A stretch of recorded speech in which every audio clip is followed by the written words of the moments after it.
thank you, Dr. Harshaw, for meeting with me today to talk about the partnership between the INS Group and First Baptist Church. Yes.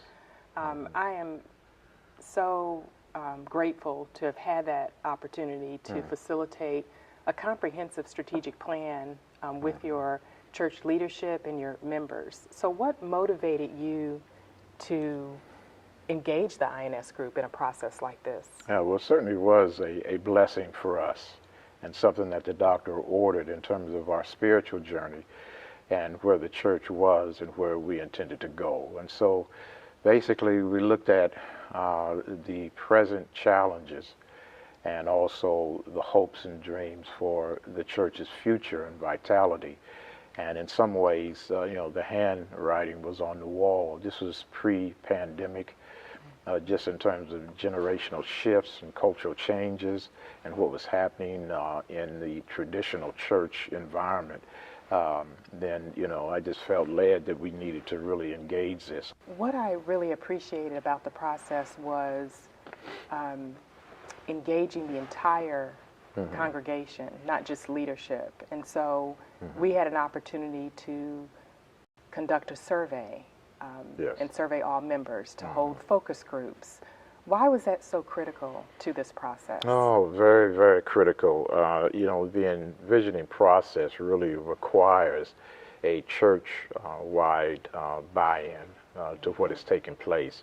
And it's not one person who can do that. And so pastors need to be sensitive that no matter what their vision is, that this is group leadership.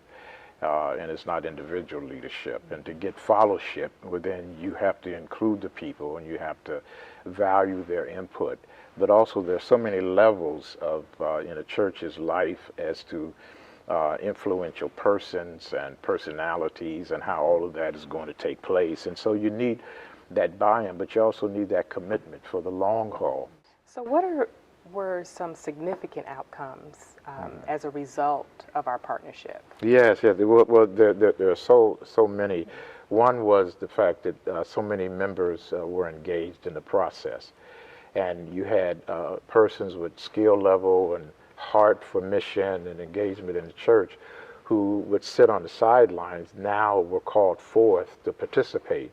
And so what it gave me was a whole new pool of potential leaders in the life of the church, which was really exciting. And so I had people at the table that I wouldn't know that they were interested in some of these study groups or some of these topics that we were dealing with, and lo and behold, it was so gratifying to see them and to have that potential leadership pool. So it was really great.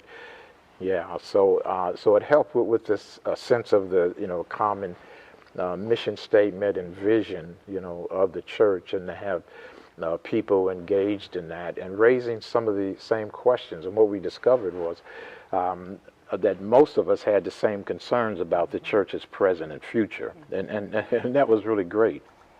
Another piece that stands out is just the implementation process. So we drafted the strategic plan. Yes.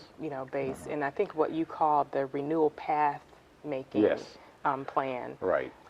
And so it's critical, you have this document, but implementation is critical. And I remember assisting with developing results teams. Right, exactly. And engaging people so that there were key point persons, right, Yes. to look at all those areas, the goals, the measurable objectives, and ensure that the work would be actually done. Right, right, exactly. And I believe that the partnership works so well just because of your leadership and your transparency, and I really appreciated the opportunity for us to have those key meetings, Yes.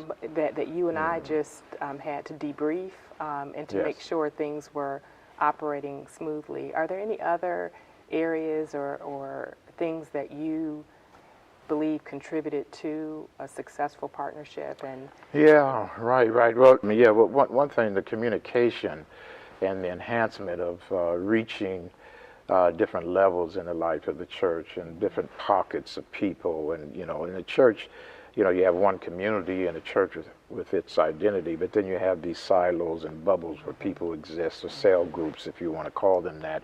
And it's a challenge sometimes to make sure that you communicate with all of them. Now, how they take that communication is, you know, unique to them, but at least to make that effort. And then to instill in the minds of the young people that there's hope, that the church will change, because some of that is always needed when you're dealing with a traditional church structure, particularly over 200 years old. So what are your thoughts about the future of First Baptist Church? Yes. It's a very good question, and I believe that the future is related to the church fully embracing this work that was done with this path-making, strategic planning, and visioning process, to review it and really to commit to it and use it as a guide, a map, moving forward. I think that is really critical.